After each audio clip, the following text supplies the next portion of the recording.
Fancred in Los Angeles. And we're going to be talking college football game day environments. If you're downloading the app and joining me for the first time, you see that fan line button on your screen. If you're watching the show right now, you can click it and you can come on screen with me and tell me what you think the best college football game day atmosphere is. And that includes the whole thing, tailgating and in-game experience. All right. I'm interested in what you think, so you can join me on the fan line. You can also comment, and I'm going to be reading the comments throughout the show. Got a lot of guests to get to. But, you know, I think what I want to do here, Cam Smith, our producer in Boston for Sports by Brooks on Fancred, we have a lot of guests.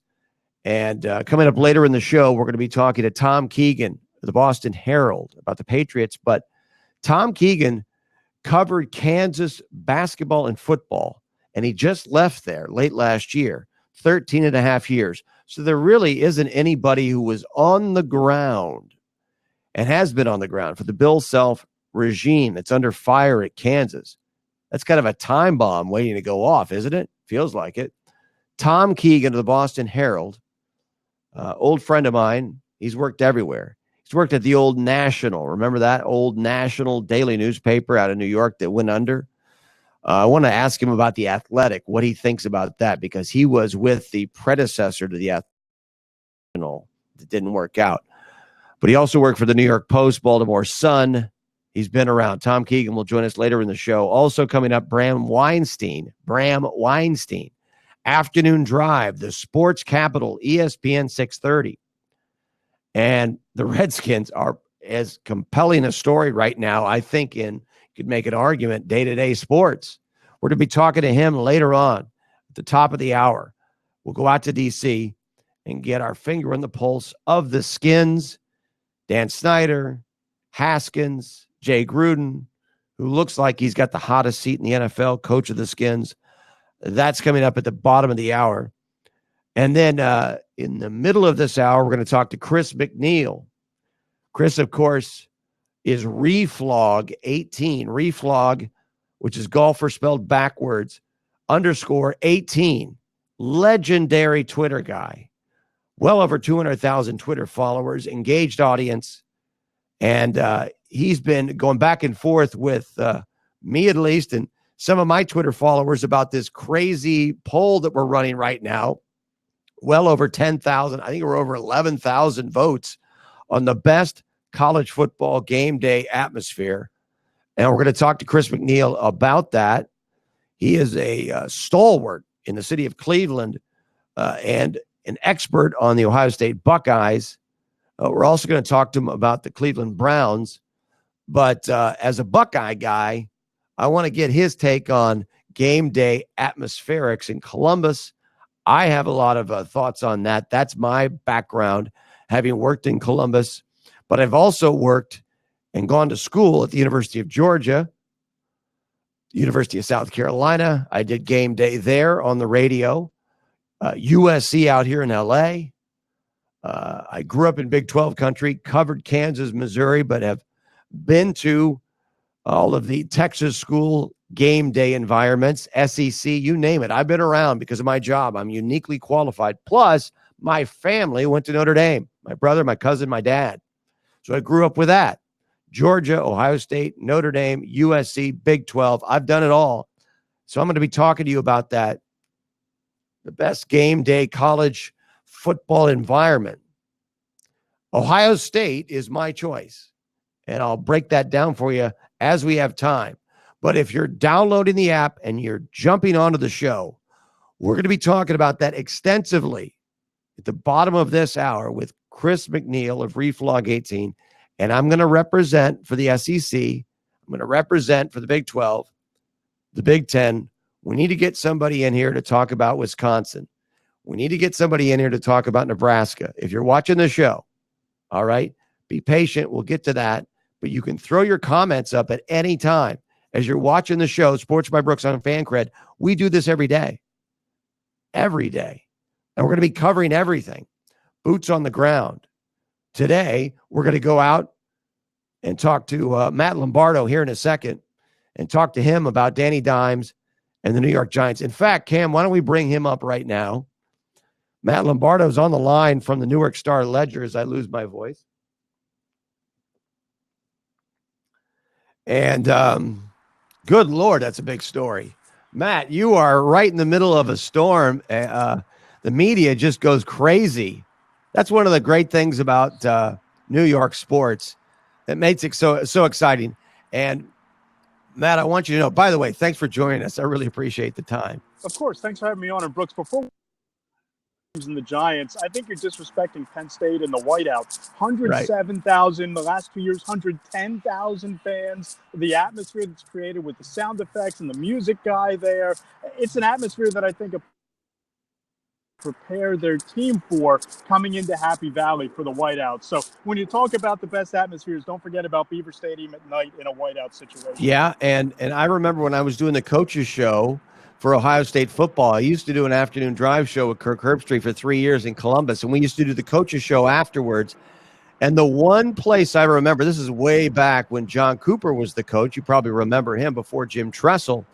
And John Cooper was one of the nicest guys in the history of the world. The one place he would curse during the course of the season was when Ohio State had to play at Penn State. And this, of course, when Joe Paterno was there. And I still remember being at Penn State, being at Beaver Stadium, and that lion roar that they play over and over. Do they still play that during the games? They do, in big moments. And, of course, the sound that gets the student section going, the rap music, the throwback songs for the old head alumni. It's just a great atmosphere, and it's pretty intimidating as well. Like I said, it's amazing on any Saturday, but you go up there for a whiteout game at night when it's 110,000 people. It's the most unique atmosphere in sports. And again, I cover the NFL. I have Penn State football season tickets, been to World Series clinching games, been to Eagles games in Philadelphia. There's nothing quite like Happy Valley. I think what really underlines that is the unique small town environment that has been maintained at State College. And I think Joe Paterno probably had a lot to do with that on a personal basis. But I think when you look at that environment, it's a huge stadium. And yeah, there's a lot. I understand Michigan Stadium's a long way from that. Ohio Stadium, though, you could make a case somewhat similar, not as promotional inside the stadium and what they do with the fans and engagement. But I think when you look at the contrast of that still a somewhat maintained small town environment of State College, and it's hard to get up there. And the stories, and I've participated in that. I think that's what really underlines what you're saying. It makes it even more impressive. Yeah, and the 40,000 students in the student section backed up against the one end zone helps too, right? Right. It's probably one of the largest student sections in the country. It probably is the largest. And I got to say that when you go up there for a Saturday, I'm willing to bet that 40% of the people there in the parking lots don't even go into the game. Right. That's amazing. Well, we're talking to Matt Lombardo, and who knew? Big Penn State. Well, I saw Lehigh Valley, so on your Twitter profile, but it's Penn State guy. Now let's talk a little bit about the New York Giants. And first of all, what is the story with the trademarking of this Danny Dimes? Have you seen this story that's popped up? Yeah, a couple of guys from New York tried to trademark the nickname Danny Dimes so they could sell hats and T-shirts and all of those things, capitalizing on the nickname, which, if you ask me, Danny Dimes as a quarterback, that has to be one of the better nicknames in the NFL if he can get it to stick. So I have a feeling, if not the Jones family, if not the Giants, it's going to be difficult for these two New Yorkers to register that trademark without some competition from some people that might have some real claim to that nickname, not just a couple of T-shirt hawks that are trying to make a couple bucks outside the stadium. I have a feeling that the word squatter is going to start popping up in media reports. What do you think? Yeah, I think so, too. Yeah, I think there's a good chance. We're talking to Matt Lombardo, Newark Star-Ledger, NJ.com. He's the beat guy for the New York Giants for the Newark Star-Ledger. But let's talk a little bit about Daniel Jones and take us into his personality for a guy like you who's been around him. Yeah, Ross, it's really cool that he's almost an Eli Manning clone. He's not going to say anything that rocks the boat. He's not going to say anything that's controversial, but his teammates, talk about some of the pranks that have already and the jokes that have been told behind the scenes. I think that, more so than just his personality. I think it's his skill set, the mobility, the big arm strength, the deep ball accuracy, performing in the clutch. He had the rushing touchdown on 4th down to win the game on Sunday. It's not necessarily just the personality. I think it's the skill set and just the new energy around him and the rest of this building that has his teammates so fired up and so excited by what they saw, not just in August in the preseason. And I had several players tell me last week after the Giants finally made the overdue change from Eli Manning to Daniel Jones that they thought Jones was ready day one upon arrival to play. So I think the personality is one component of this, but I think his teammates and people in this building are enamored by the skill set and what he's able to do in the game's biggest moments. I'm sure New York Giants fans have been rolling their eyes over the past, 48 hours at least. You finally get a Daniel Jones out there, and we'll see what happens. I mean, this is the consummate. It's maybe the greatest performance in terms of a debut in quarterback history in the NFL, but it also may be the biggest overreaction in the history of NFL media and fandom, I think, so far. We'll have to wait and see. But I would imagine if it's Murphy's Law to a certain extent, and boy, have New York fans been plagued by this, except for Yankee fans perhaps of late, as Saquon Barkley goes down at the exact moment that Jones explodes. I mean, what's the latest on his injury situation? Yeah, Brooks, he's out roughly 4 to 8 weeks at this point with the high ankle sprain, and he's seeking a second and third opinion from Dr. Anderson, who was Derek Jeter's surgeon when he had his ankle surgery. Steph Curry had ankle surgery performed by Dr. Anderson. Russell Wilson, the quarterback of the Seattle Seahawks, have all seen Dr. Anderson. He's one of the better specialists and more renowned specialists when it comes to performing ankle surgeries. The hope from the Giants' perspective is obviously that Saquon Barkley doesn't need surgery, but this is looking like at least a 4 to 8 week turnaround. And they're pretty thin at running back. You have Wayne Gallman, who plays a handful of snaps, not really a threat to catch the ball out of the backfield. John Hilliman's on the roster as a practice squad player, but they don't have that dynamic playmaker in the backfield. And you look at Evan Ingram, and I think that he showed the world that he has the skill set when he has a quarterback who can get it to him like Jones to be a top 5 or so tight end, maybe top 10 tight end in the league. They have Sterling Shepard. They're going to get Golden Tate back next week.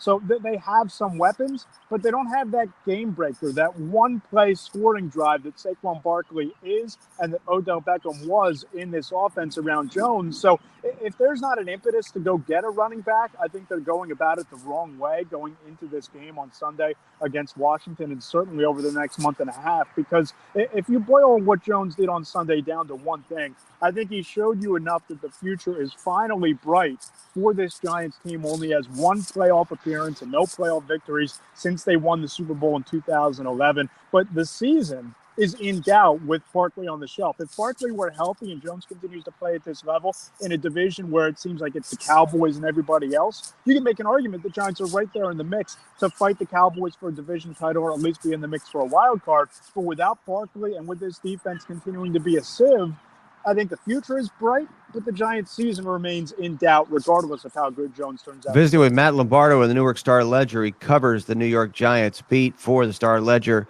And I've heard this, and you probably heard a little bit of this over the past few months and over the past years, I guess you could say, that the New York Giants have had a tendency to overrate their talent. Do you think maybe the lack of urgency in the case of the Saquon Barkley situation and what you're referring to maybe dovetailing into that idea?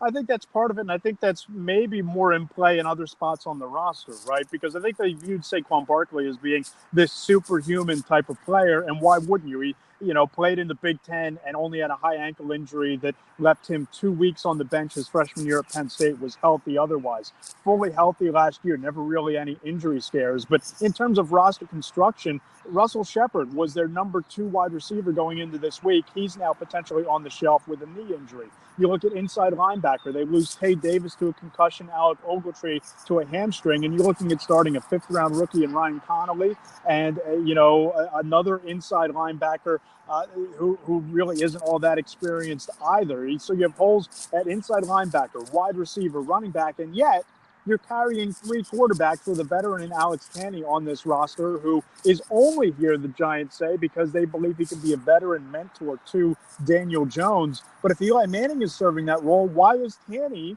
holding up a roster spot. So I don't know that it's so much overrating the talent of Saquon Barkley, but I think this roster is flawed in terms of the depth that they allocated at certain places versus others. And the fact, but what I was saying too was perhaps the guys that would fill in for Saquon, I mean, this is a serious injury.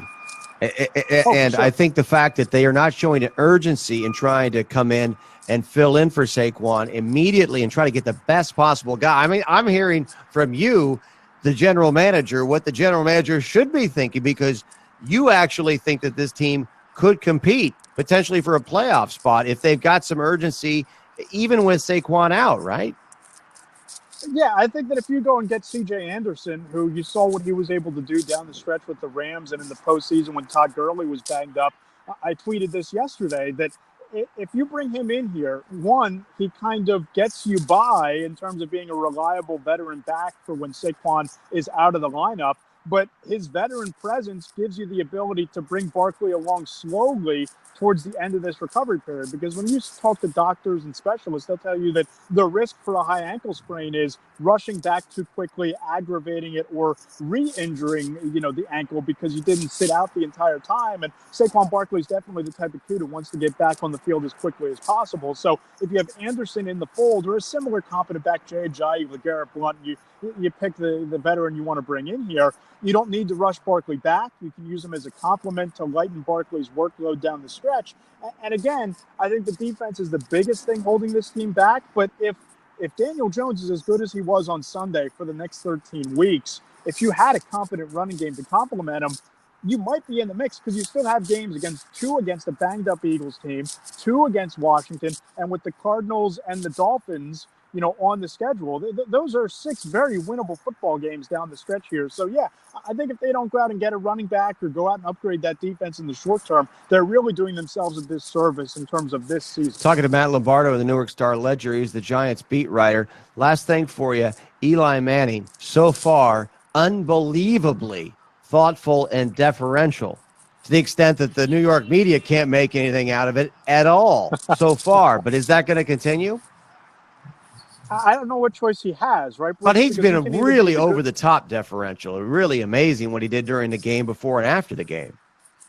Yeah, and I think that that's kind of who Eli Manning is. And I know he said all along that he didn't want to be a mentor and that that's not his job and that's not his role, but it kind of is now, right? And I think the 2 choices for Eli Manning at this point is be the good foot soldier, be the good mentor to Daniel Jones, be the good teammate, or retire. Because there isn't a market for a 38-year-old quarterback who has been mediocre or worse for the better part of the last 5 years. Jacksonville with Tom Coughlin running the ship seems like a fairly soft landing spot in the team that would have interest, but my sources around the league tell me that even Coughlin isn't interested in Eli Manning. The Jets are going to be getting Sam Darnold back in 2 or 3 weeks. The Steelers seem all in on Mason Rudolph, unless the backup quarterback Allen down in Carolina falters down the stretch and they get desperate. There aren't many teams who have the cap space, the need, and the ability to go to the playoffs, which it would probably take to acquire Eli Manning. So I'd expect Manning to continue to be a good teammate behind the scenes and be a good leader, because I don't know what other choice he has. Well, I really appreciate the time, Matt. Thanks so much, man. Got to have you back. And maybe get more perspective on college football. That was great on Penn State. You know what? Happy to do it anytime, Brooks. That's Matt Lombardo of the Newark Star-Ledger. You can find him at NJ.com, and he is a beat reporter for the New York Giants. Boy, he's good, man. I'm thinking to myself, that guy should be on ESPN. Lombardo, he's better than I am. We got to get him off the air here. He's showing me up. He's so good, right? So, and he had some, it's funny because Barkley went to Penn State, so I'm sure Matt right now is really enjoying his gig as a Penn State guy, Lehigh Valley guy, and making his case for Penn State. Now we're going to talk to Chris McNeil, Reflog18 on Twitter, and he is a member of the Twitterati, I guess you could say, at least from a sports perspective. This guy is big time on Twitter. Reflog, REFLOG_18, and that's at Twitter. But he's part of this bigplay.com universe where he does a show every week, Chris McNeil, and he talks Browns, he talks Buckeyes, and he does it over at Big Play, and you can Get it as a podcast if you search it, or you can also get it on Periscope. It's linked on his Twitter. And you know what? It's a pretty damn good show. Pretty good stuff there. I mean, there's so much NFL media out there to watch, but he's in Cleveland. And we're going to lean on him for some Buckeyes, especially. We haven't talked a lot of Buckeyes. Cam Smith, our producer in Boston, we got to get some more Buckeyes people on. We need to check in with my guy, Bruce Hooley in Columbus. I've got a lot of people. Oh, Jay Crawford. We got to go back to him, I think. Huge Buckeye guy, huge Cleveland guy. Of course, we talked to Ken Carman, another guy. We talked to him earlier in the week. I don't remember how much we talked about the Buckeyes, maybe a little bit, but they've got an interesting game coming up against Nebraska. Nebraska coming off just an awful performance. They pulled it out against Illinois. Illinois may be the worst FBS team in college football, but if I had to peg the worst FBS teams, and there's a lot of these bottom 10s coming out again. The reprise of the bottom 10 is upon us in media. Ryan McGee of ESPN writes a column now. It's the bottom 10 on ESPN.com. You should check that out. But Illinois, they've got to be right in there. I mean, I don't really consider, when you're doing the bottom 10, I'm interested in the worst Power 5 conferences. I'm not really interested in Akron and UMass and those teams. I'm interested in who are the big boys that are struggling. And certainly Illinois and Lovie Smith at the very, very top of the list. Oregon State, for my money, just absolutely putrid team right now. No team speed. You've got to watch, I'm telling you, you've got to watch an Oregon State game just to get a feel for how bad it is. All right. I want to get back to college game day atmospheres. I told you I've got a background that is second to none. My family went to Notre Dame. I grew up going to Notre Dame games as a kid. I went to the University of Georgia, and I was a walk-on place kicker there for 5 years. And so I know University of Georgia football pretty damn well. Better than you probably, right? But obviously, as a fan, I went back and I've seen a lot of games over the years at Georgia, including they played Mizzou the year before last. Saw that game, so I'm familiar with the more recent vintage of Georgia tailgate dumb with Kirby Smart as the head coach. But I'm here to tell you, Georgia, I'm sure it's great right now. It looked unbelievable against Notre Dame. That was an extraordinary environment. I wasn't down there for it. Talked to some people that I know who were. That's great, fine. But as I compare us, Georgia, we're not in the same category. We might be right now, but it's temporary. If Georgia starts to lose, we can't really hold a candle, I think, to an LSU. We can't hold a candle. I'm just being real, fellow Bulldogs. We can't hold a candle to Ohio State, in my opinion. And I'm going to get it. We're going to talk a lot of Ohio State here coming up at the bottom of the hour. But if you look and you have downloaded the Fancred app and you're now joining us, I appreciate it. We do this every weekday, Monday through Friday, noon Eastern time. And we do unique stuff like this, where we're not only going to be talking to you about this subject, best college football game day atmosphere, but you have an opportunity. If you look at the screen right now as you're watching me, you see that fan line button, top right of your screen. If you click on that button and you want to be on screen with me and you want to talk about the best college football game day atmosphere, maybe you're an Ole Miss fan, which of course has kind of a legendary college football game day atmosphere. Maybe you're a Texas fan, which I don't think has gotten enough play as I look down the replies, the comments of my poll. As I look at the comments of this poll that we put out, and go to my Twitter account, SportsbyBrooks on Twitter. I have a feeling most of you are well aware of it. I want to find the comments here. Boys, this is great. This is great viewing, isn't it? Great listening to me go down my notifications and my replies from my poll. But let's pull up the poll and let's see where it's at right now. And before we do that, actually, I have it right in front of me. Ohio State, 62% of this is best college football game day atmosphere. It's a poll that I did yesterday. We're now at almost 12,000 votes. Ohio State, number one, 62%. Alabama, number 2, 8%. Notre Dame, number 3, 7%. Then other, 23%. All right, that's so far. Before I go through all of the comments for my poll on Twitter, I want to look at some of your comments. Like Megan has joined us here on the Fancred app. Megan, I appreciate it. And she says, I'm with Matt Lombardo. Penn State always seems like a better experience than OSU, particularly in the night games. Also, LSU and Mike the Tiger for the win. You just nailed a couple of them. Penn State, I think, Penn State's really starting to take it to the next level. I think a lot of these schools are. And I think the contrast between the small town state college and the huge stadium and then what goes on, but they set it up. I mean, it's a cottage industry at Penn State. I mean, you talk about a football school. If there was a football school that really is all football, it truly is Penn State. It's the consummate football school in university higher education. Ohio State, I think, kind of defined that. LSU, you could make the argument in Baton Rouge for a long time. Tennessee, you've got Tuscaloosa, of course, right? And a lot of what these towns and schools have in common is that the host town is a small environment. You know, it's a somewhat rural place. Now, you can't really say that anymore about Baton Rouge and Tuscaloosa. In fact, I just heard some national radio hosts who shall remain nameless. I was listening to them national guys yesterday, and they were talking about how small a town Tuscaloosa was. It's not a small town anymore, not even close.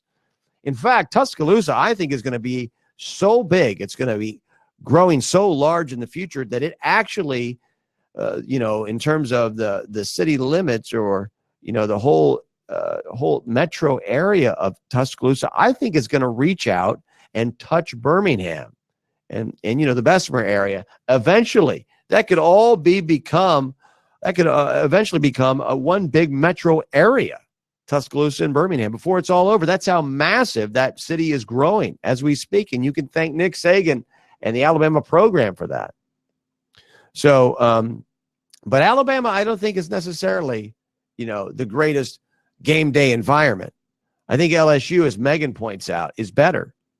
And as I looked at that poll that I put up, and we'll get to this with Chris McNeil in a second, Reflog 18 on Twitter.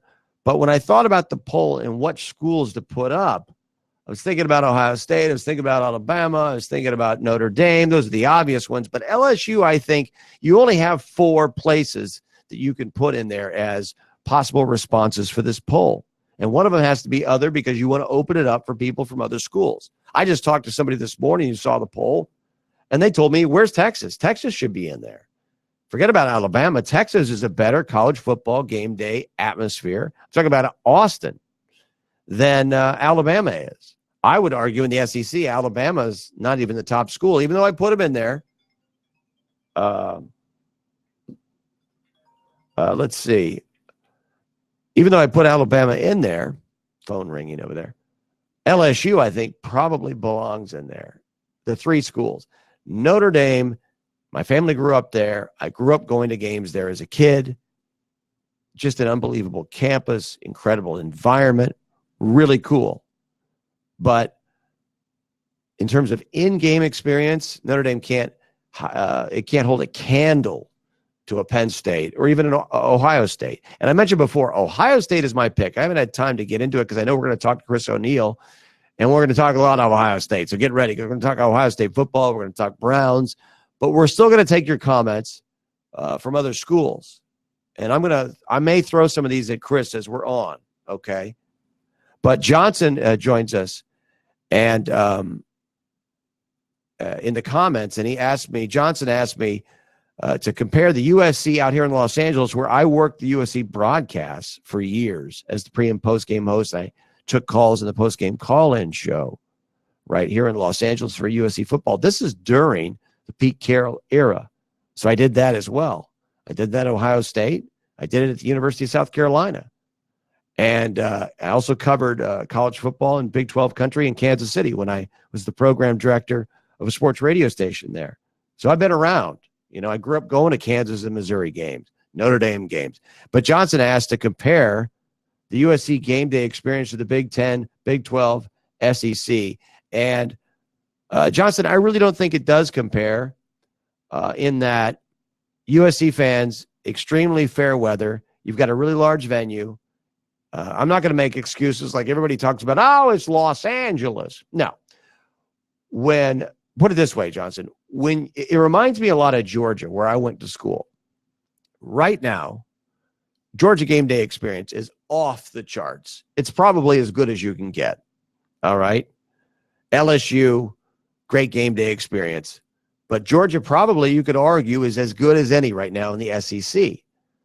But guess what? When LSU is winning 8 games, 9 games, it's still a great game day experience. It's still second to none. It's still incredible. The people are unbelievably invested in the state of Louisiana and Baton Rouge to that team, that squad, even if they win 7 games, 9 games, 10 games, because God knows that's what they've been through in that program over the years, right? Georgia, not so much. If Georgia, Johnson, wins 8 games, it sucks. It's fair to middling in terms of a game day experience, whether it's in the stadium, whether it's attendance, whether it's fan engagement during the game.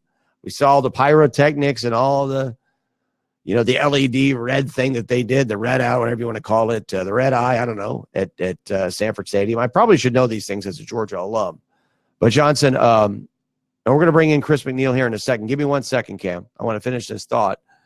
But the reason I'm comparing Georgia to USC, and this is the case for most schools, most teams, right? Everybody knows this, but they don't necessarily know it when you're evaluating these things in terms of who's the best college football game day experience. All of a sudden, you have people at Georgia going, yes, it's us. No, it's not. Sorry. It is right now to an extent. Temporarily, we'll see how you do in 10 years. When you're winning 10 games, 11 games, you might win a national title, but we'll see. I think the measure of it, Johnson, really is when the team isn't all that great. And Georgia doesn't measure up. USC doesn't either. Now, how great is it walking through campus for a USC home game during the Pete Carroll era? It's a great thing. And I was there. I was at the Rose Bowl for the Vince Young game. I was there for the faithful. People still call it the Fresno State game. Well, they played Fresno State this year. I heard somebody interviewing Reggie Bush. Who was it? I think it was Colin Cowherd yesterday on Fox Sports Radio. And he was interviewing Reggie Bush. And he was intimating that, first of all, the fans had it in for him, which they never have. I don't know what Colin's thinking. He's 100% wrong, because he was saying, well, were you worried going into the stadium, the Coliseum, the fans would be mad at you? He's like, no. Yeah, Colin, because the USC fans have always loved Reggie Bush. There's never been a resentment there. It's the NCAA and the media and the outsiders, I guess. But Cowherd actually referenced the Fresno State game. Well, SC played Fresno State this year, barely won. You might think, well, is that what he's talking about? That's weird. Why would he bring that up to Reggie Bush? Because I was at the Fresno State game, Reggie Bush's last year at USC, and it was arguably the greatest college football performance I've ever seen, ever. Now, my point is that if you were there on USC's campus and you took the walk down into Exposition Park and all of that, into the Coliseum, and it's full and it's electric, it reminds me, Johnson, of a Georgia situation right now. Okay? But like Georgia, now there's a scale back. Look at the Utah game, number 10 team in the country. What was it? 60, 70% full for that game. And it's going to get worse as the season goes along. So that's how I would compare USC to other schools. That's one example. Penn State, though, I think Matt Lombardo made a good point. I'm going to talk to Chris McNeil about that right now. We're going to bring him up. Chris McNeil, can you bring him up now, Cam? Our producer, Cam Smith in Boston, is going to bring up Chris McNeil, who is Reflog 18 on Twitter. Been looking forward to this.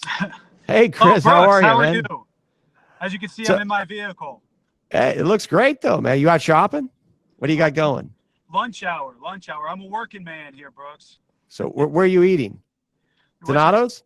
Are you at Donato's or what? No. I'm here with you. No lunch. I'm skipping it just for you and your show. Wow. We need to send you, like, I don't know, some Papa John's coupons or something. Maybe we'll mail them over. Is that all right?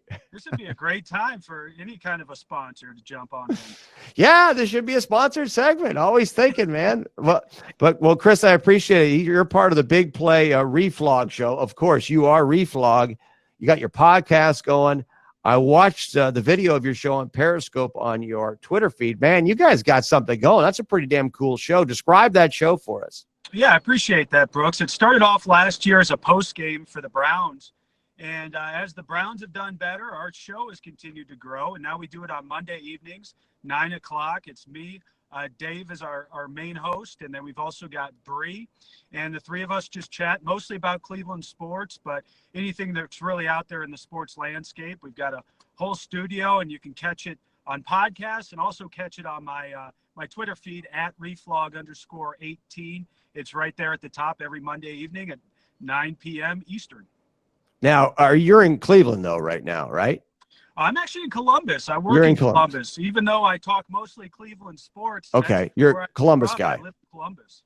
All right. So I want to get into the Buckeyes. I want to get into this game day experience, atmospherics, and all that. And I don't know if you know, but I worked at WBNS for 3 years in the late 1990s. I did Kirk Herbstreit's afternoon drive talk show. I did the Buckeye broadcast at the end of the John Cooper era. So I have some experience. I know it's changed significantly there. But that key loss at the end of the season that got Cooper eventually fired out of Ohio State. Oh, remember it well. Yes. Remember the year they had one of the greatest, and of course I was out here for the Pete Carroll era doing the same gig for USC later, but one of the greatest teams Cooper ever had at Ohio State that I've ever seen. They lost to Michigan State that season, an unranked Michigan State team. I don't know if you remember, but so I carry that around with me. But I also want to talk to you about your Twitter, because that's a phenomenon. Reflog18. So can you give us a little thumbnail sketch of that and how it has grown to become so enormous? Well, yeah, it kind of started off with, as I transitioned from college into working life and older, you don't quite go out with your friends to the bar to enjoy games anymore. So I had Wait a minute. Smart ass comments, right, that I wanted to make. And my family, a young and growing family, didn't really appreciate it. So I took it to Twitter, right? And that sarcasm, I don't know if you know this, it translates very well onto Twitter and on that media. So I think it struck a chord with Now, wait a minute. It's sarcasm or is it snark? Or is it the same thing, right? Column I don't know. Column B, a little bit of both of those. And then it really reached a fever pitch when the Browns themselves went 0-16. And, of course, I'm the guy behind the 0-16 parade that the Cleveland Browns, that the fans had around Cleveland Stadium after we went 0-16. Very tongue-in-cheek. It was a shot across the bow, also at ownership. But we had over 3,000 people show up for that darn thing. For a parade. It was literally a parade. There was literally a parade in January right after the season. And it was like 16 below, Brooks. It was unbelievable how cold it was. We had over 3,000 people show up for this. And this is all generated from your Twitter, if I'm not mistaken.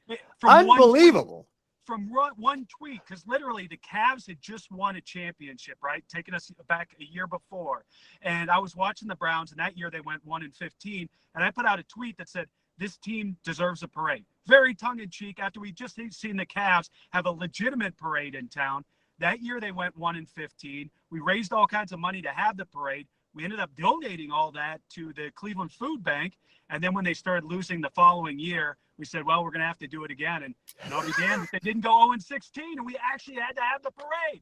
I never wanted to actually have the parade. I typed out 140 characters at just a stupid tweet, and it ended up getting me hooked into actually putting on a parade in the middle of Cleveland at 16 below weather for 3,000 people. Ended up being a great time. It was kind of a party for everybody. The city was really good about it. Everybody was safe. It ended up being a very positive experience, even though it really split the town for a while, because there was half the town that didn't get it. They thought that we were out there celebrating losing and that we were all losers. And it was like, no, this is tongue in cheek. This is new school social media. This is really a false funeral for this team as we bury the old Browns, and hopefully we can come out anew. And so far we've done all right. Well, I think what you're doing there is you're creating something that NFL ownership has never had. And I think that's one of the reasons why you have franchises like the Cardinals, the Lions, the Browns. The ownership has never really been held accountable over the years. And this truly is a monopoly, collective bargaining for television, right? So that's why the Dolphins can get away with tanking. The media calls it tanking, when it's really malfeasance of the front office and ownership. And I think certainly the Browns have been in that category over the year. And now you've got kind of a weird, bumbling owner. And I think that when you do things like that sort of parade, that does more to create accountability. And I think it's just as much a shot across the bow at the fans who are embarrassed. We're embarrassed that you guys are doing that, right? But Well, go you're ahead. exactly right, too. And ownership took it that way. Ownership, believe me, ownership got it. They understood the message Right. that we were going after. They did not want people taking over the street right around the stadium and parading on Beautiful. a Saturday morning, shoving it in their face. And if you go back, you look at the signs did not pull any punches against ownership and against, hey, we're a very proud organization, and the last 20 years of Browns football has not reflected what the people deserve in Cleveland. I mean, football grew up in Northeast Ohio, and we deserve better, and we wanted to show it to ownership that, hey, we're passionate, but we're pissed off. And we're visiting with Chris McNeil. He does the Big Play Reflog Show podcast. You can just search Big Play Reflog on your podcast at iTunes, wherever you get it, to get that podcast. He does a video version of the show as well. You can see it on his Twitter feed on Periscope. But, I can remember there was once a day, and you have to kind of be a little long in the tooth, but I'm sure you probably remember when the Steelers and Browns was a big damn deal. That was a huge rivalry game, at least from what I remember. The Pittsburgh Steelers and the Cleveland Browns, that went away for a long time. And I think perhaps we're going to be re-entering that situation. But what about the Browns right now? I mean, what's your feeling on this team? Because, boy, oh boy, it seems like there's a lot of turmoil going on there right now. We're young. I mean, we got a young quarterback. Obviously, we've added some great pieces. OBJ, you look at our defensive line. My God, Olivier Vernon, Sheldon Richardson. You pair them up with Myles Garrett along the front and Ogunjobi, and we've got a really good defense that can get after it. But all around, we're overall very young. We've got a young head coach who's bumbling a little bit right now. It's got people frustrated. Hopefully, in the short term, we can be patient with this team because I think Baker Mayfield's going to continue to progress. I think we need to see an offensive line come together. This is probably in the last 20 years since the Browns have been back. This is by far the most hope that I've had for a team, and I think everybody in Cleveland feels that way. It's unfortunate at the beginning of the season we come out to all this raw, excitement at home. Everybody's geared up for it, and then we go out and lay an egg. And that really created a wet buddy. Week 2, we beat the Jets. We were expected to beat the Jets. It was kind of a bumbling game. We're still making a lot of mistakes out there, getting a lot of flags, a lot of mental mistakes. But then last week, we lose on Sunday night to the Rams. Rams are obviously a very good team. So it's a small sample size. I hope people are patient right now because I think good things are on the way for us. We've got to get over all these mental errors, and we've really got to grow. Like I say, a young team, give us a little bit of space. We're going to be there.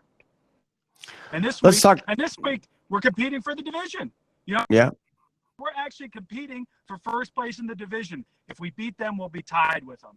And right now, you got the Steelers at 0-3. You've got the Bengals at 0-3. So the division is right for the plucking. So even though we've had our challenges so far, we're still right now in the catbird seat if we continue to put up some decent play. Well, this is one of those games when you have a Sunday ticket where I don't care what fan you are out there, I mean, of what team, that game right there, the Browns and the Ravens game. Okay, let me click that tile and let me drag it over here, and that's one of the games I'm gonna watch because Ravens Browns, that's a hell of a matchup. At least it is right now. We'll see how things turn out for the Browns as we go along. I want to talk to you though about a team that nobody has any idea about right now. It's almost weird because we've got the whole college football playoff narrative going. We do every season in college football, but Ohio State, well, it's part of it. It's part of the discussion, but we have no effing clue about this team.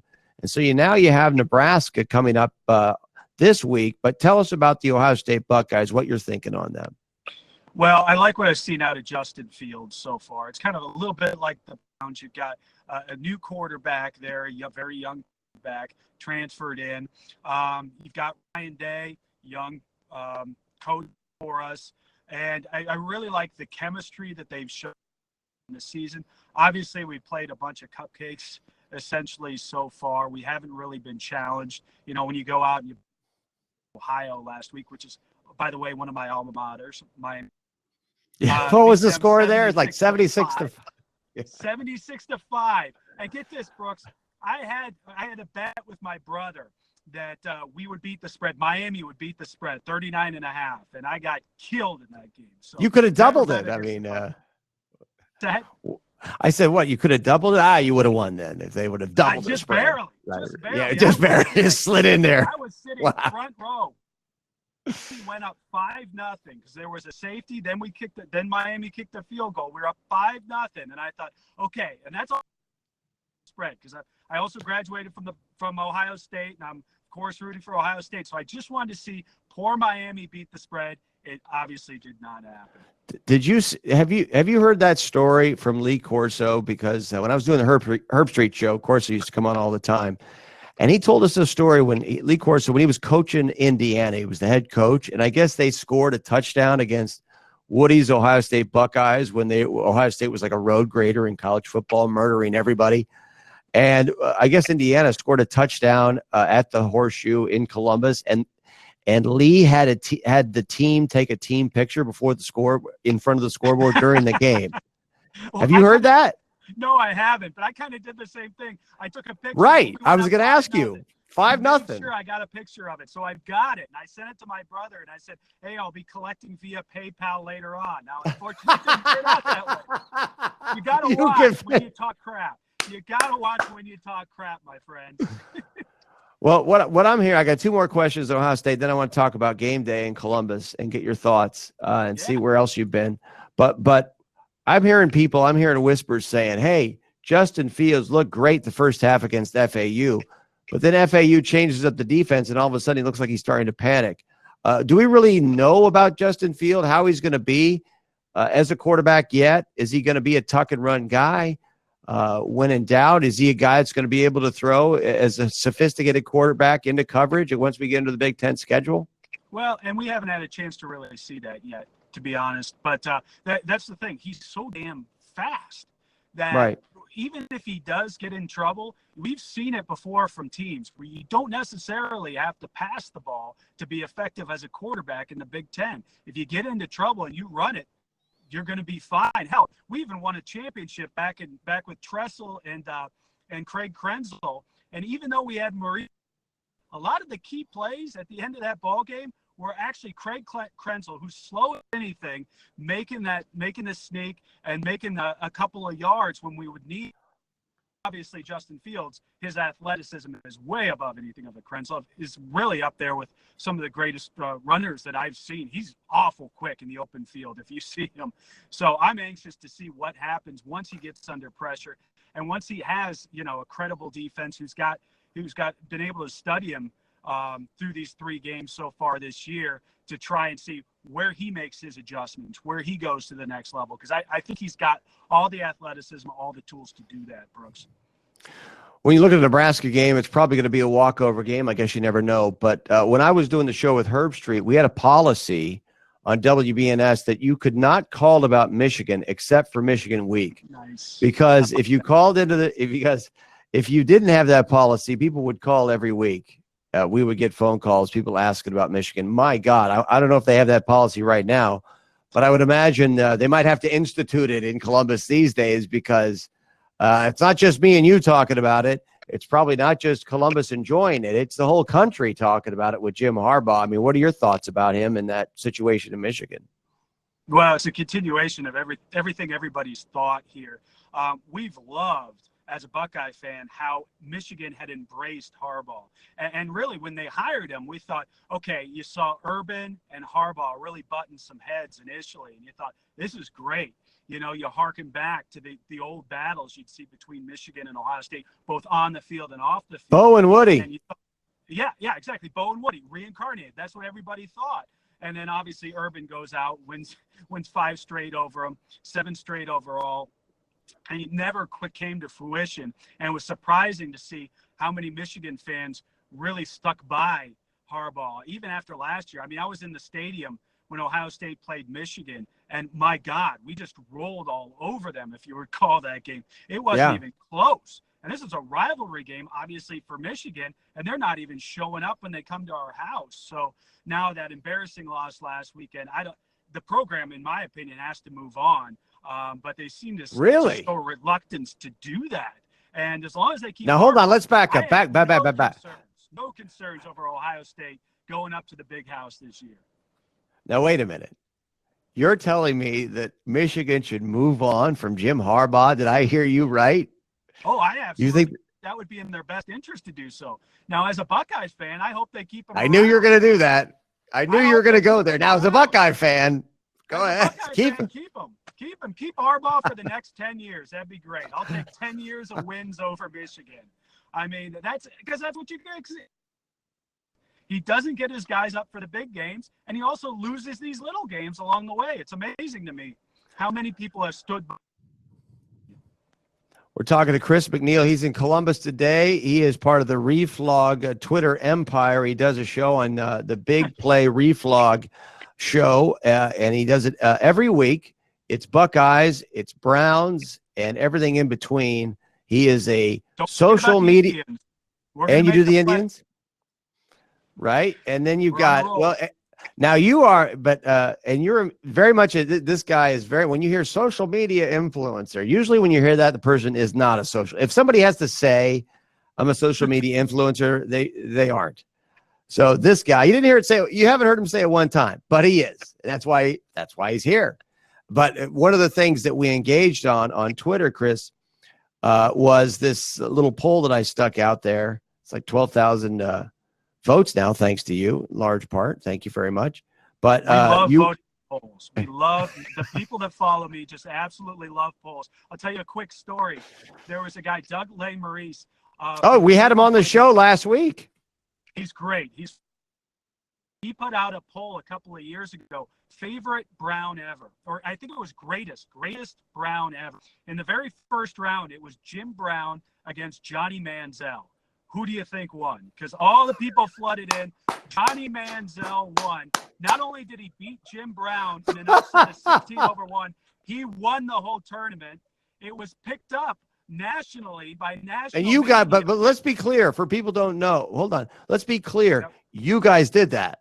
That was your Twitter, right? Started right there. We love polls. We love trolling polls. That went national, and there were guys nationally who are losing their heads over how dumb are these people in Cleveland. They think Johnny Manziel is the greatest Brown ever. And of course, we were just laughing in the background. Right. We love polls. Well, we had this poll rolling where I had Ohio State. It's just a little innocent poll. I was trying to slip out in front of people, and we had Ohio State in there. We had Notre Dame. This is the best college. Let me pull it up here, for crying out loud. I'm sitting here talking about it. The poll is, and I put this up yesterday about 1:00. Best college football game day atmosphere: Ohio State, Notre Dame, Alabama, other. And so before you got your mitts on it in Columbus, your scarlet and gray mitts on it. It was all about the same. We had about 20% across the board: Alabama, Notre Dame, and Ohio State. And then we had other. We had I don't know what that would be. 40% would be other. We had a lot of LSU. We had Wisconsin, Penn State, Oklahoma, Texas. But once you got a hold of it, now I'm looking at it. Ohio State, 62% for Ohio State. Right, burying everybody else. So that's another example, right? Easy win for the Buckeyes. It's like we're playing Miami again. Well, it's like you're playing Michigan last year, right? Or Michigan last year. Keep Harbaugh. Yeah. We'll see more of that. You're the Dwayne Haskins of Twitter polls against Michigan, right?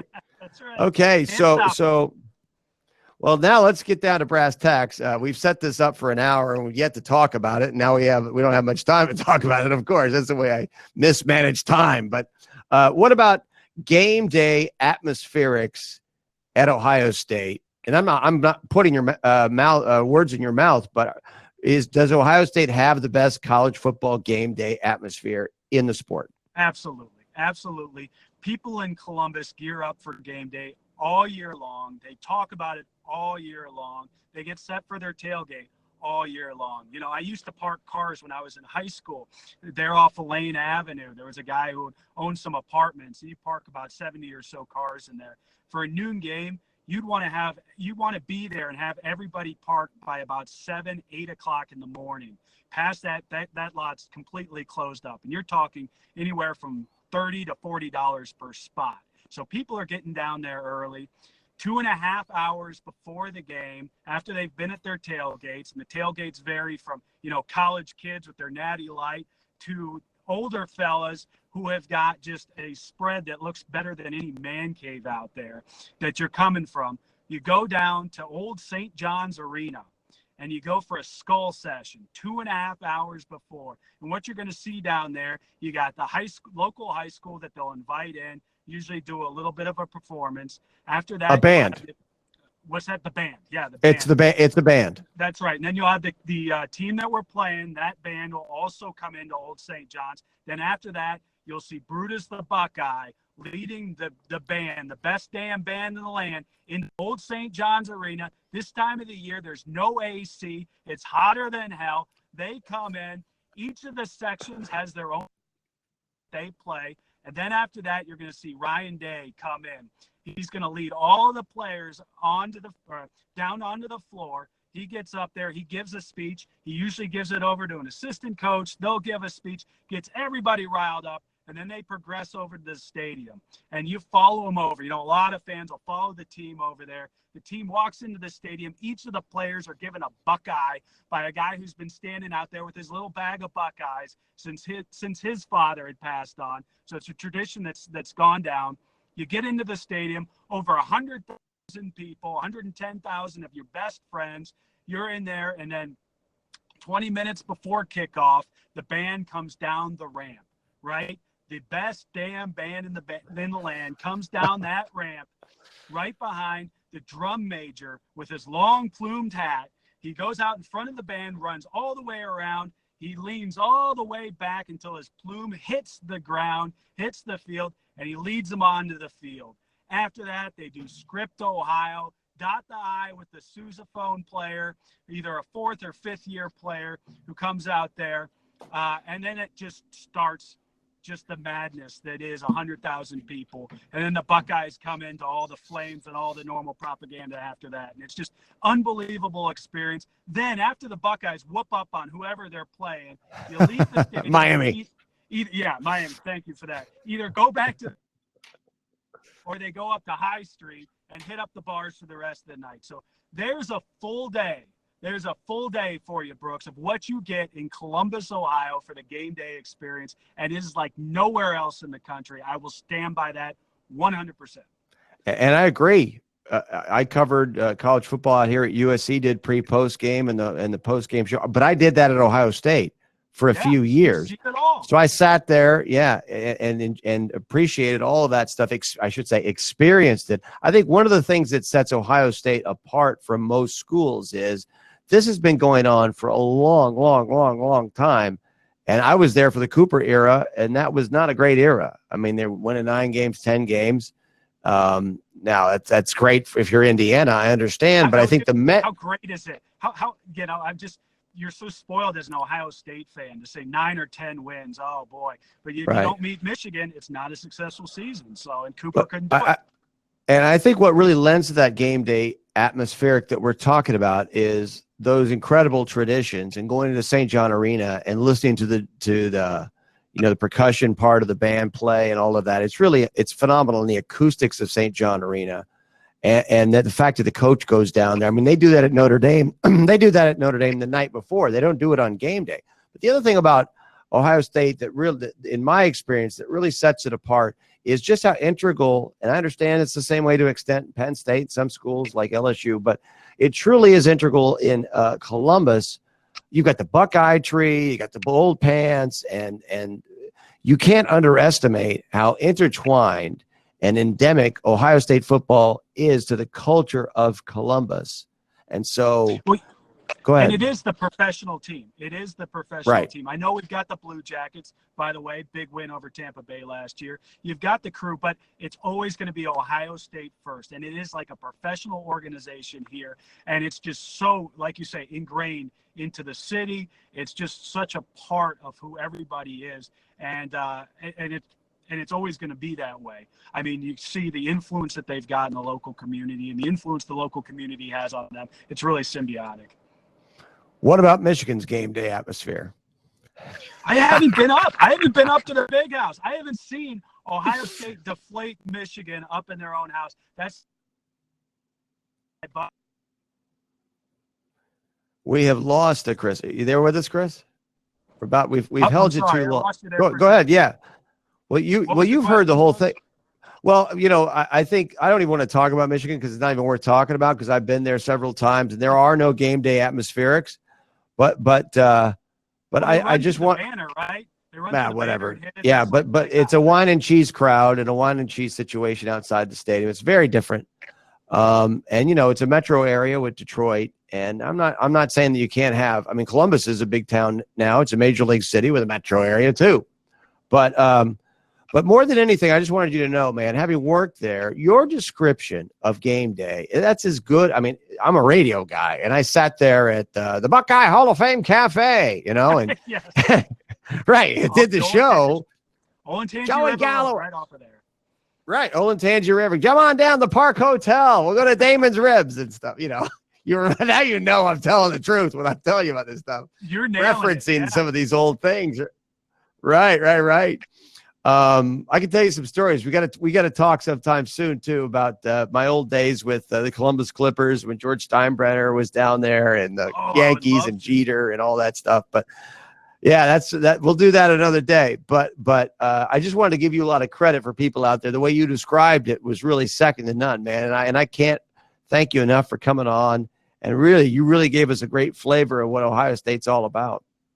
Hey, no problem. I love talking about my alma mater. Not the one that lost, the one that won very well this last weekend. Yeah, right. Absolutely. And I think, Chris, I appreciate it so much, man. And best of luck with that show. And we'll be touching base. Stay in touch, man. Good. Thanks, Brooks. That's Chris McNeil. He's got the Big Play Reflog show on your podcast, wherever you get your podcast. Go ahead and search Reflog, REFLOG. Now, what's Reflog? REFLOG. It's golfer spelled backwards. And that's a whole nother backstory. Maybe when we have Chris on again, because I want to get Chris on because he's a good Browns guy. He's a good Buckeyes guy. And he's obviously Twitter celebrity, right? But we got to get the backstory on where that account came from in the first place. Why is it called Reflog? You would think I would have asked him. That would have been the first thing if I was a professional interviewer. That's what you would ask somebody. But so it was great to have him on. And man, what a great description. I couldn't have done it any better in terms of describing some of the game day traditions because you have the requisite RVs and everybody hanging out, doing the tailgating, doing the drinking, doing the parking lots outside the stadium. And the parking lots, there really aren't a ton of parking lots immediately outside of as they call it, the shoe or the horseshoe in Columbus. You don't have a lot of parking there. You do across the river. Now, if you don't know, Ohio Stadium is right next to, just west of Ohio Stadium. Literally, it's like, I don't know, a quarter of a mile, you could say, less than that. You have the 316 highway, right, which is part of the sort of beltway. It intersects the beltway of Columbus, which goes around the city. And then you have the Olentangy River, which I referenced. He referenced. We were talking about it. The Olentangy River right there. And then when you go over the river, you've got a lot of auxiliary parking, as they call it. There's an office park over there. So there's places to park. That's a long walk. So it's a little bit like, Wrigley Field to an extent. You don't have a lot of parking. So a lot of people in the neighborhoods, a lot of people partying in the residential areas. It's not like, if you ever been to Arrowhead, or Dodger Stadium here in Los Angeles, I mean, basically, Dodger Stadium is a parking lot with a ballpark built into it. Same thing with Arrowhead and Kauffman Stadium in Kansas City. It's essentially a parking lot. Oh, and it happens to have a football, baseball stadium right in the middle of it. Opposite is true. And of course, Ohio Stadium was built back in the 1920s. And that's one of the big reasons. So the campus is right there. All right. And you got dormitories, and it truly is a great spot. Now, when you talk about campus environments for college football, I will say this, and I was dissing on my alma mater because I'm just telling the truth, University of Georgia. And I see in my replies of this poll that I've got out on Twitter, people are saying, wow, Georgia's the best. Well, maybe it's the best right now, but it hasn't been the best for a long time. Right? It's not as good as LSU. You've got to stand the test of time. It's like saying, Pat Mahomes is the greatest quarterback of all time. Well, I mean, we got to wait and see. Is he going to keep it going? Well, is Georgia going to keep it going? But I'll say this much about the University of Georgia. If you ever get a chance to visit a campus, all right, Alabama's not a great campus to visit. Not that fantastic. Auburn, whatever, Notre Dame's a cool campus, right? But the university and USC, UCLA, UCLA actually has a pretty neat campus.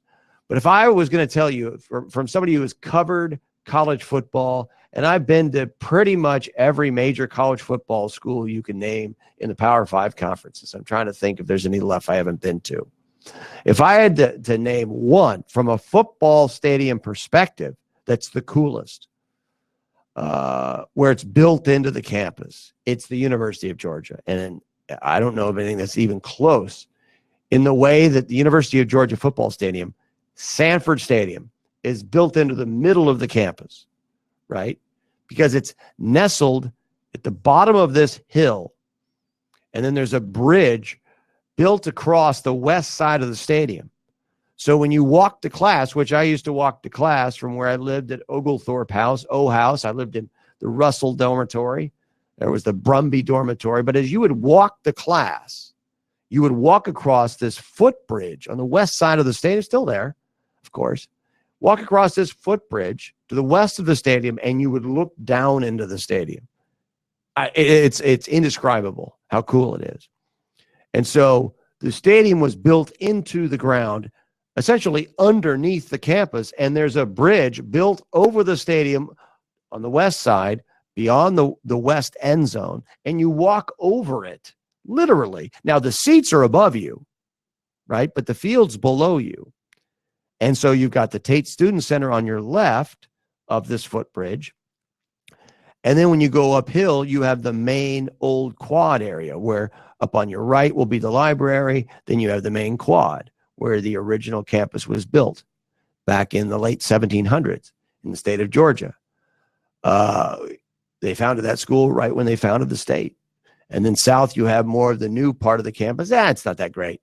Now, the football team itself, I should know because I was part of the football program for 5 years, actually takes a bus to the stadium on game day. And this isn't all that unusual because the football facility, the Butts-Mehre facility, Wally Butts, Harry Mayer were both former Georgia football coaches.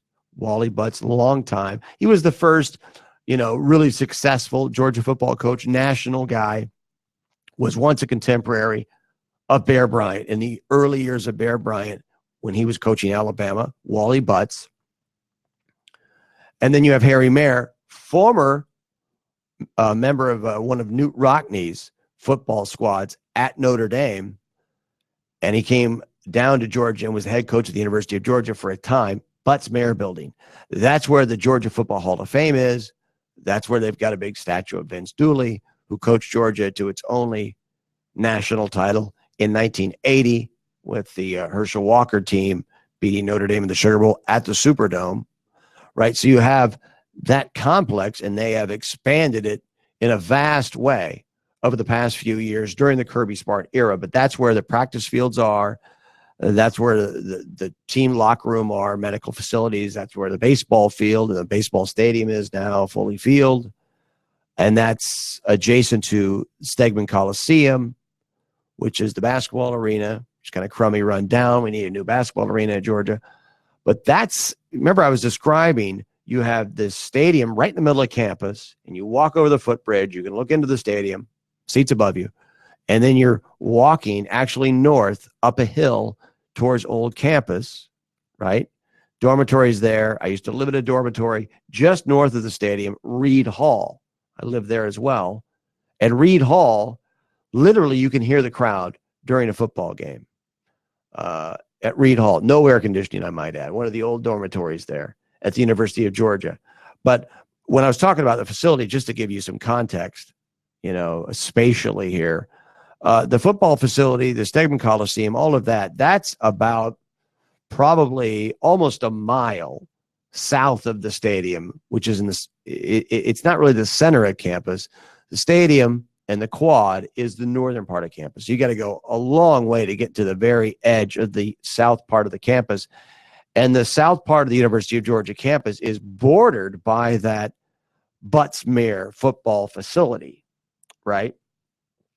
So, that's a more traditional setting for a campus where it's just a flat area of ground. Like if you go to the University of Alabama, that's the way it is, right? Not that exciting, not that spectacular, right? Of course, you go to a place like Ole Miss, you've got the Grove there. You've got a unique feature there that they have for their college football game day experience. And I see some people in the notifications and the replies of the poll talking about Ole Miss's game day experience. Among others, we've got people checking in from the University of Washington, another amazing environment. I would say, when it comes to the view for a college football game, right? I would have to give you two on the view, two football stadiums. UCLA, where you're in the Aurora Seco, which is somewhat of a canyon, and you're surrounded by these hills and bluffs around the Rose Bowl, and Sunset's spectacular there when they have a game. It starts about 5 o'clock, whatever it is, and the sun goes down behind the Aurora Seco on the west side of the stadium. And then, of course, the lights come up. It really is a spectacular scene. But then also the University of Washington, anybody who's ever been to Washington knows that the stadium in Seattle is set on, I believe it's Lake Washington, if I'm not mistaken. And you can actually, a lot of people go to the games. They'll drive their boats and their vessels right up to the edge of the stadium and get off. That's a tradition at the University of Washington. So we're going to go out and talk one of the more interesting storylines, I think, of the NFL season playing out right now, and that's the Washington Redskins. And we're going to talk to Bram Weinstein of the Sports Capital, new sports radio station in town in Washington, D.C., ESPN 630, the home of Tony Kornheiser, does a show on this station. And Bram does Afternoon Drive there. And he's also a guy that's running a podcast network, the Empire Podcast Network. Bram Weinstein is with us. Bram, how you doing? Do we have Bram with us? I don't know if Bram can hear us. Cam, you could check on Bram's audio there and see if he's able to come on the show with us. We've got him on video, but we're going to get the audio up here with Bram here shortly. Can you hear me, Bram? I don't think so. So we're going to work on that. Why don't you give Bram a call, Cam, and see if you can work that out with him, if that's possible, because we don't have his audio with us. He can't hear me right now. I think he's working with the volume. So we'll work on that. We apologize for that, but we'll get to Bram here shortly and touch base with him. Coming up later, we're going to talk to, we'll also talk to Tom Keegan of the Boston Herald. And but Bram is a guy I want to talk to about Jay Gruden. We're going to talk to him about the quarterback situation. A lot of people asking, why is Dwayne Haskins not playing? And what's going to happen when Colt McCoy comes back? Is Dwayne Haskins going to be the number 3 quarterback? Is there a little delusion setting in? I guess you could say that there's been a lot of delusion that set in the mind of Dan Snyder. Dan Snyder, by the way, I don't know if you know, had a super yacht built out in Europe, and I think he's taken possession of it now. It has an IMAX theater in it. It's the only yacht in the history of the world, in the history of yachts, that has it's a floating IMAX theater. Dan Snyder. Speaking of delusion, right? Strange. But Dan Snyder, of course, is somebody that, this is a sport in the National Football League. Bad owners, people complain about bad owners. And one of the epicenters of that is Washington, D.C. And now we've got Bram Weinstein with us from ESPN 630 in D.C. Bram, how you doing? And unfortunately, we don't have Bram. Cam Smith, our producer in Boston, if you can work with Bram on the audio issue, and I think what we might do is bring Bram with us, back with us here. Yeah, I think what we're going to have to do there, Cam, is work with Bram on a reschedule, maybe bring him in tomorrow, because we've got, of course, Tom Keegan coming up, and we apologize to Bram and everybody tuning in that wanted a little DC talk, little Redskins talk. We'll get back to it as we work with folks on these guest appearances. We've got a lot of guests coming in and a lot of topics, a lot of subjects, and we're talking to you specifically today about college football game day atmospherics. And I would like to hear, if you've tuned into the show, if you're with us on the Fancred app, first of all, welcome. We do this every day. Earlier, we talked New York Giants, Danny Dimes, if you will, with Matt Lombardo of the New York Star Ledger. Then we had a long conversation with Chris McNeil. You know him as Reflog18, over 200,000 of you on Twitter.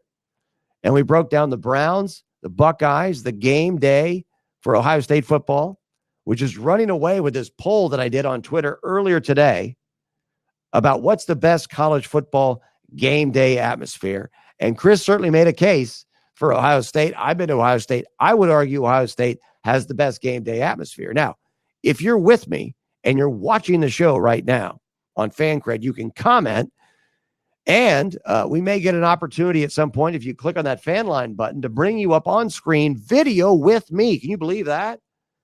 This is proprietary, folks. Nobody else can do this. We can bring you in on screen with me. All right?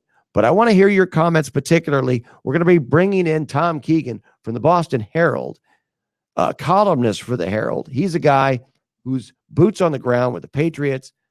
Antonio Brown situation with the Patriots right now, with the injuries they have on the offensive line, that's a concern. You've got Julian Edelman. We want to get an injury update with a critical piece in that Patriots offensive attack. Julian Edelman, we'll see how that is. Doesn't look like it might necessarily be that serious, but we'll find out from somebody who's there. And more importantly, for our purposes, Tom Keegan has been as close to the Kansas football and basketball programs, arguably, as anybody over the last 13 and a half years, dating back to November of last year, right?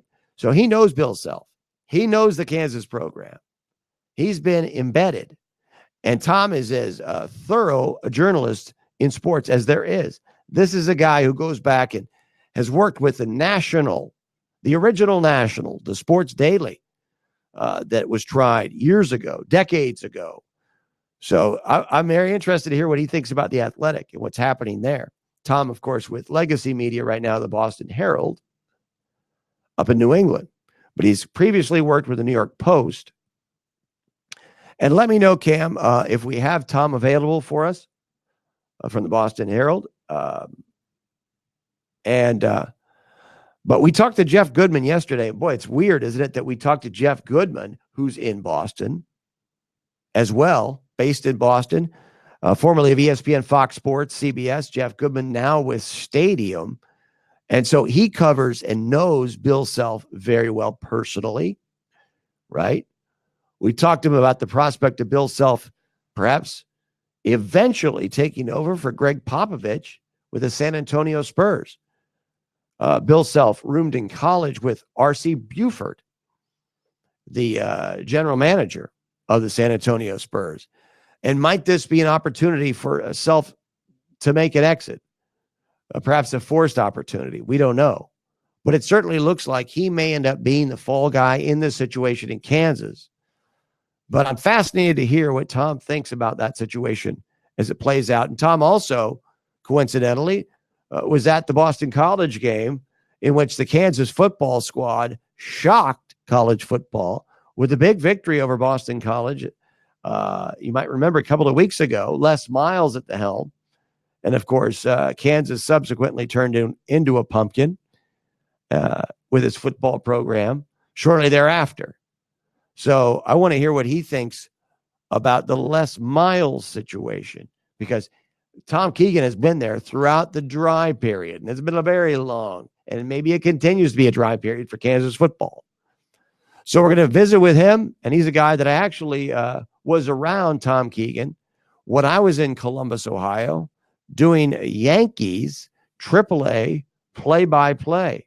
Tom Keegan was working for the New York Post at the time. Tom, first of all, welcome to the show. I appreciate you coming on. Thanks for having me. I remember that. That was when I was tracking Darryl Strawberry. And Darryl, maybe this is unethical of me, but on that trip, we flew Delta, and he went to one of the agents.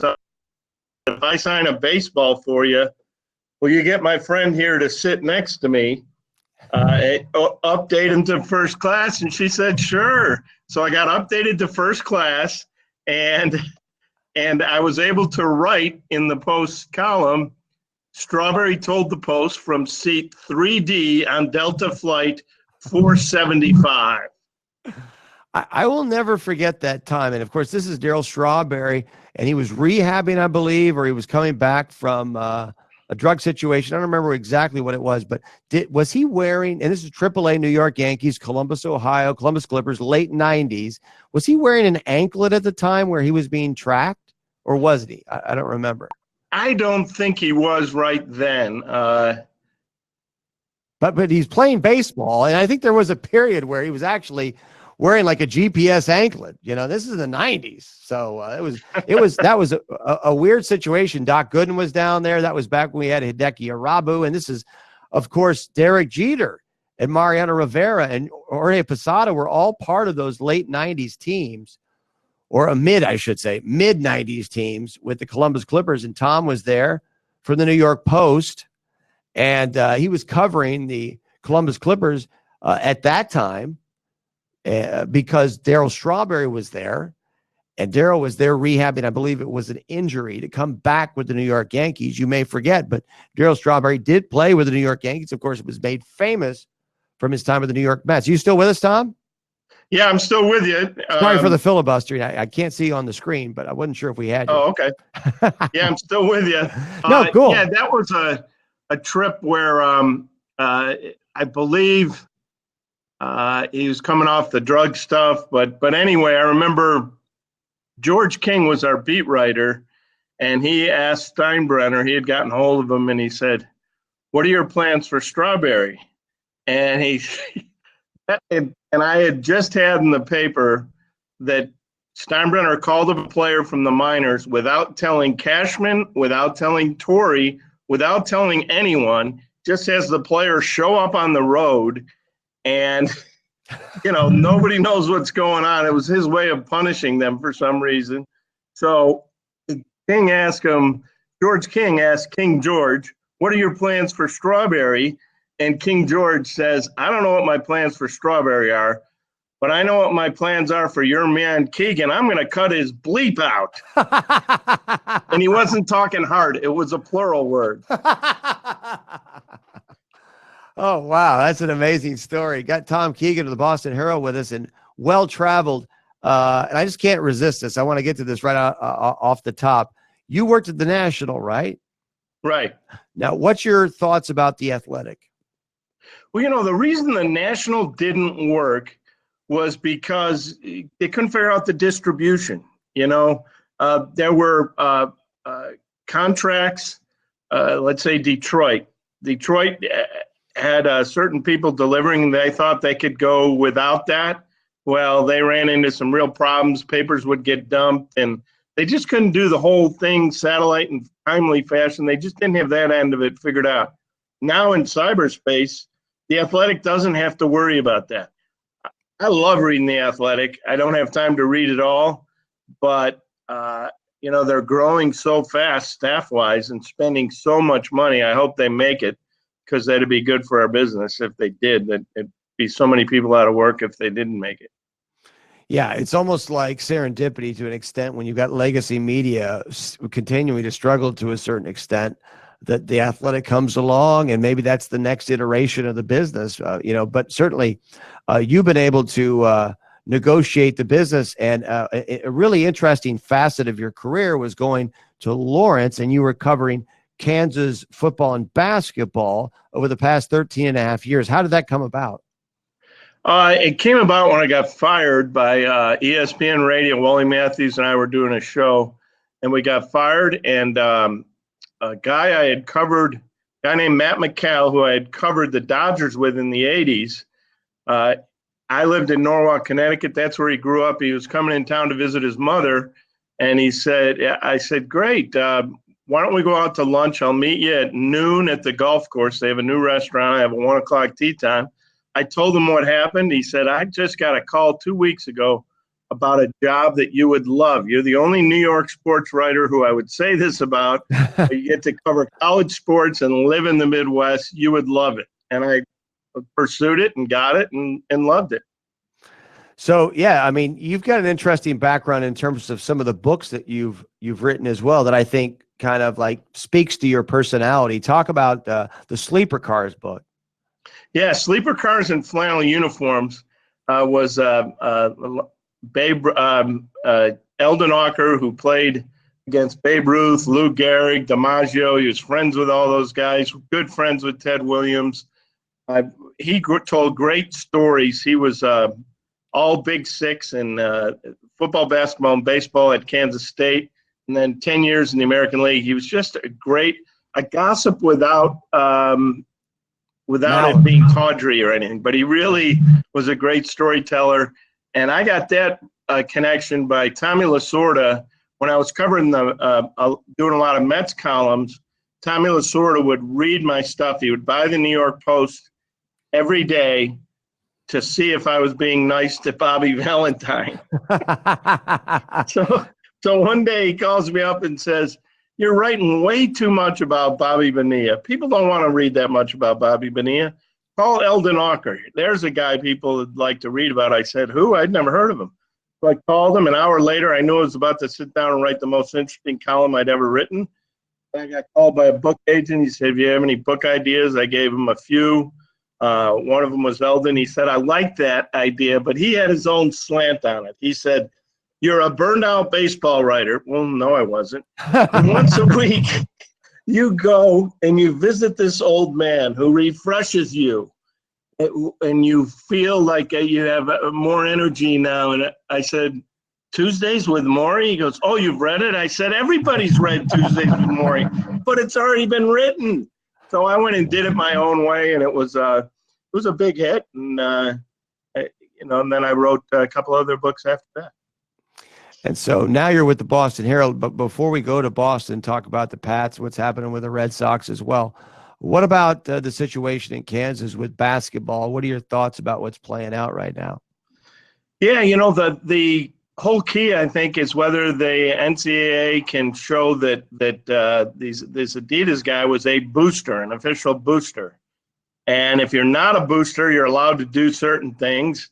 And if you are a booster, you're not allowed to do those things. Like, as an Adidas rep, he can sit there and talk up Kansas and tell them to go. He can't pay them, but he can tell them to go and all that. But if you're a booster, you can't even do that. So I think that maybe Kansas will argue that it was operating under the understanding that this guy was not a booster. And this guy testified that Self and the coaches knew nothing about the money. So like everything else, it's going to be lawyers who hammer away at this. And nobody's got more aggressive lawyers than Kansas. They have bottomless pockets when it comes to their athletic department defending things like this. They obviously don't have bottomless pockets in general, or they would just pay David Beatty the $3 million buyout instead of drumming up a minor violation and trying to get out of it that way. Well, and I thought about that. We're talking about the former Kansas football coach who's trying to obtain his a contractually obligated buyout that Kansas is trying to eschew and get out of. It's a $3 million buyout. And I don't know about you, but when I saw that all of a sudden David Beatty's name is popping up in these allegations coming from the NCAA that primarily involve the basketball program. Yeah, I had the same reaction. Like, yeah, were you thinking, the fix is in, and maybe Kansas has their fingerprints on this situation? Yeah, well, I what a totally coincidence. think that. I totally think that they're just trying to get out of the money. Listen, nobody held a gun to the athletic director's head, and they've had a change in athletic director since then. But nobody held a gun to the AD's head and say, "Hey, you have a 2-22 football coach. Double his salary and give him an extension with a $3 million buyout. Once you do something that's stupid, you have to honor it. So just pay the $3 million and get on with it. You don't have to use all your millions to defend the basketball team in court." Do you think that Bill Self might be in a situation where he's scapegoated by the school? I don't see them doing that because he's way too important for the school. I mean, he absolutely is the face of the university. He's a face of the portion of the state, and Bill Snyder's a face of the rest of the state. It's amazing how 85 miles apart you have two of the all-time great coaches. So I don't think they'll scapegoat. They'll try to keep him happy because they certainly don't want to lose him to the NBA because he certainly could get an NBA job. People I've talked to through the years see, he's one of a handful of guys they think who could make the transition. Talking to Tom Keegan of the Boston Herald, I mean, what about that connection? The San Antonio people have talked about R.C. Buford. This might be a convenient departure time for Bill Self as this plays out at Kansas. Well, I think Popovich will do it for a while longer, though, won't he? And so I don't know. I think that that's a good question, but I'm not so sure. Once Popovich's wife died, I thought he's going to stay coaching for a long, long time because I know my wife's mother had been sick and then died, and she's been gone for a month. Right. And I tell you, that month that she's been gone, because I'm not really a competent adult, except for work, I just work every day and fill my days that way so that I don't have to figure out how to do anything else. Right. I hear you on that. Yeah, that makes sense. And I think that when we talk about the context of the Spurs of Popovich, that's not a story I was even aware of. Maybe I should be, but that very well could play into it. Now, knowing that you put in 13 and a half, I'm assuming enjoyable years in Lawrence, but just your luck, the minute you leave, or were you there for the whole Les Miles thing initially that played out? No, several months before they hired Les Miles in season, and people thought I was tacky for doing this, but I would basically write about coaching candidates. Well, David Beatty still had the job. Was it tacky? Yes. Did people read the heck out of every word? Yes. Was it interesting and well reported? Yeah. So I'm tacky. So what? I mean, if I weren't tacky, I'd probably dress better. But I wrote a thing on Les Miles' connection to Jeff Long and wrote, "Is this the next Kansas coach?" A front page story. And from that moment on, I never thought it was going to be anybody but Les Miles. And, nobody else hired him. So people saying they can't get Les Miles. The heck they can. He's going to want to coach again. Why wouldn't you? For millions of dollars. And it's what he does. He's a football coach. Why do you think Les Miles was in a position where the best job he could get was Kansas? That's the $2.5 million question, I guess. That I don't know. People age at different rates. Maybe some people felt that he was aging at a faster rate than Joe Paterno or Bobby Bowden or, Bowden. And, so maybe they felt he was an old 65. Let's transition now to Boston, and you're doing that coverage right now. What about talk about a team to cover, the Patriots right now. I mean, what are your thoughts, first of all, about Antonio Brown and how that's played out? Because you've been there for it. Yeah, I think Antonio Brown, if he had a severe physical injury, he'd be a very sympathetic player, a human being. People would be on his side. But when you have mental injuries, let's call it, or mental health issues, that gets dicey because that's your personality. And so, everybody's, what a jerk, what a weirdo. I think it's clear that he could benefit, we probably all could benefit from mental health counseling. It's clear that he really, really needs it. And I was sorry to see his agent saying, well, he'll get another job, blah, blah, blah. That's not the issue right now. The issue is to get his mind right. Maybe even check for CTE. I don't know. But get his mind right, and then next year be a player. He's a great player, obviously. Well, it's so ironic because now we're starting to hear, just in the last few years, first time in my life, people talking about the stigma in mental health and how important it is to get help. But the way that Brown, and I think it's 99.9%, I mean, your perspective, I think, is very much in the minority. It shouldn't be. It should be the opposite. But as much talk as we hear about mental health and in the context of CTE and what happened to Junior Seau, you would think we would be hearing from more sympathetic voices, in the sports media and from the fans. I haven't heard any. I mean, you're one of the very few. Well, thank you. I'm glad to hear that. I'm sorry to hear that others aren't saying it, but I'm glad to hear that I'm on what I believe to be the right side, because think about it. If you're rational, did he want to forfeit $30 million from the Raiders? Did he want to forfeit at least a portion of what he was going to make from the Patriots? No, but he was so what's the word? I mean, he couldn't control his impulse. No impulse control. That he would go and send text to this woman. I mean, that would be like if you're the president of the United States and you know that it would be a bad morning. I mean, you wouldn't do that. Right. So now let's talk quickly about the Patriots. I mean, what are your thoughts on? I mean, this team looks like it could be a historic team, or is that a mirage? It could be a what team? People have talked, and I've heard this listening to some of the Boston sports radio out there. I don't know what they're doing in terms of print in your town right now, but I'm hearing 19-0. Yeah. I'm hearing talk of a historic team. Is that realistic, or is it a mirage? I think it's a possibility because, for one thing, I don't think that there's as much parity right this moment as there usually is in the NFL. And I think a lot of that talk was when people envisioned Antonio Brown, Julian Edelman, and Josh Gordon together. Josh Gordon has been terrific, by the way. He takes some shots and he doesn't drop the ball, and he keeps going. But I think with those three together, I think that's when that really heated up, the 19-0 talk. But, I do think that this team's defense is so good that it's going to be tough to beat them. They do, however, play the Chiefs. That game is here. Chiefs are just about as good as the Patriots. Better offensively, not as good defensively. What about Edelman's injury? Is that a concern?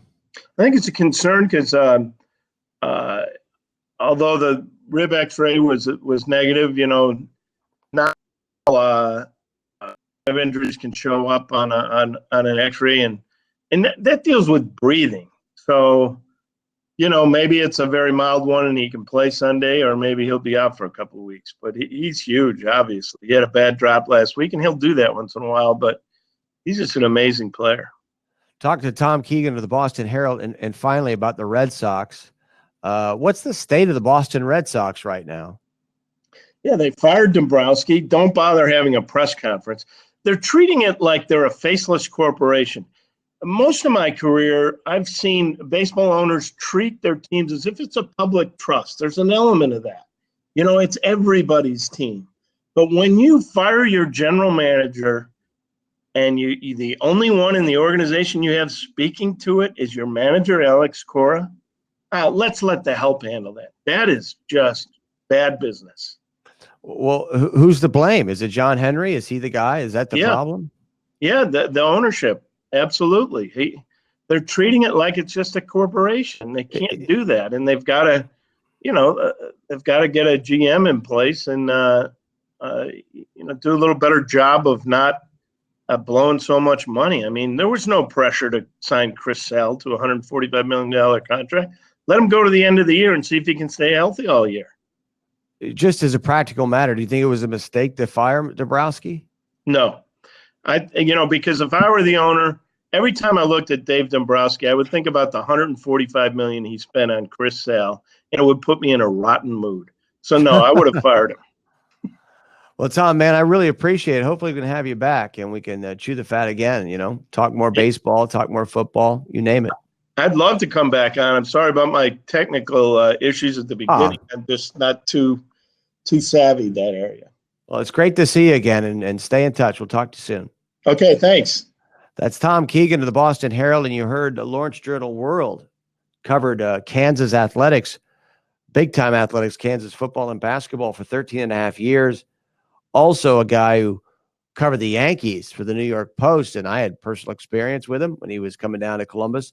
That was back when Derek Jeter, Mariano Rivera, Jorge Posada were all part of the AAA team with the Columbus Clippers, the Yankees AAA organization, and I was broadcasting the games in Columbus, Ohio, and then I ended up myself transitioning to doing Kirk Herbstreit's weekday show, 3-hour talk show. It was a general talk show for about 3 years when I was in Columbus. But it was great to have Tom on. We'll have to have him on again because, this guy's in Boston. He's covering the teams. And Boston right now, like it or not, folks, remains one of the centers of the sports universe, certainly with the Patriots, Red Sox. That's an intriguing story. And I have a feeling we might have a soap opera beginning to play out within that organization, depending on who gets hired as a general manager. I think because you have such a veil over what's happening with the operation of the Red Sox right now. So many people know so little about it because John Henry has withdrawn seemingly even more than what he had done in the past. That's only going to stoke interest from what is a rabid sports media, and they're rabid for the Red Sox. And of course, with the success of the Red Sox comes that attention and and accountability. And that's not what you're seeing right now. It's one thing to fire Dombrowski. It's one thing for that to be the right decision. It's another not to be accountable at all as to who's doing the firing, who has their finger. I mean, obviously it came from Henry. So where is he? Where are the powers that be who actually have, decision-making ability in the organization right now? Somebody's got to take accountability, responsibility for what has been a lost season. As Tom also said, some very poor financial decisions, poor signings. It's not just financial. I don't think anybody really cares because you don't have a salary cap in baseball, how much money John Henry is going to lose on this signing. It's more, if you're going to pay that guy, you got to make a commitment to him. You don't want to make a commitment to that guy right now. That's a disastrous situation from a pitching standpoint if you're the Red Sox. So it's been great talking to Tom Keegan, getting the lowdown on a guy who was covering Kansas sports, the ticking time bomb, it seems like, that is the notice of allegations that now hangs over the head of the Kansas basketball program. He doesn't seem to think it's going to be a problem for Bill Self. Who knows? History would advise us to be on that side of the opinion. But I have a feeling, the NCAA here is using the FBI to reassert its power over big programs like Kansas, especially in the context of the fact that the NCAA negotiates television contracts for college basketball, not for college football. That's why you're seeing the NCAA take such an assertive stance in these cases. Obviously, they've got to fend off the FBI to a certain extent. In this situation, you got wiretaps. It looks terrible. And to a certain extent, it looks like the NCAA has lost control of its institutions. How can you conclude otherwise? So the NCAA has to be aggressive in how it handles this, right? How it approaches this. It's a credibility play. That's why I think at the end of the day, the institutions, and the very top of those institutions, the individuals running them, like Mark Emmert, and like the presidents of the schools, are about to come under fire, including Kansas, because there are going to be more schools facing these notice of allegations from the NCAA stemming from the FBI investigations, right? So there's going to be more schools involved, and I think you're going to see the NCAA continue to fire shots across the bow at these schools. And I really find it hard to believe that Kansas is going to get through that situation basketball-wise without a scapegoat. And I don't think it's going to be the president of the institution. In fact, I know it won't be. And it's not going to be Jeff Long because he's a new athletic director, and that stuff didn't go on his watch, as far as we know, at least. At least he hasn't been implicated at all in this because he is a new figure at the University of Kansas. This went on and involved his predecessors and the athletic directorship as far as Kansas is concerned. So that's going to do it for today. Tomorrow, we're going to talk more about this subject. Got some great guests coming up. We talked about college football game day atmospherics. This is the kind of topic, kind of subject I'd like to revisit. And I know a lot of you out there came in after you've downloaded the app. I appreciate it. We have the ability to get you on with us on the fan line, which you see on your screen. We're going to be taking your comments as well. This is a work in progress, right? But the great thing is it already has built-in fan connectivity, interactivity. That's what the folks at Fancred have done. They've already placed this stadium out there for us to be inside of. And now we've got all of these wonderful bells and whistles that we're working on. And we'll continue to do that. So I want you to come back because every day we're going to have these kinds of guests. We're going to be covering the big stories, right? It's not going to be any stage debate. There's not going to be any attempts at stand-up comedy. No, we're going to get to it. And we're going to be talking to you. You're going to have a voice in this, whether it's through the comments, through the fan line, whatever it is. So you can keep us on your phone on your lunch hour, or if you're running around town, stuck in traffic in Los Angeles on the West Coast, whatever it is, keep us on your phone. You've got that app right there. I want you to click on it every day at noon Eastern time. We do it with Fancred. And from Los Angeles, I'm Brooks Melchior. For our producer, Cam Smith in Boston, saying so long. We'll be back tomorrow, noon Eastern time. This has been Sports by Brooks on Fancred.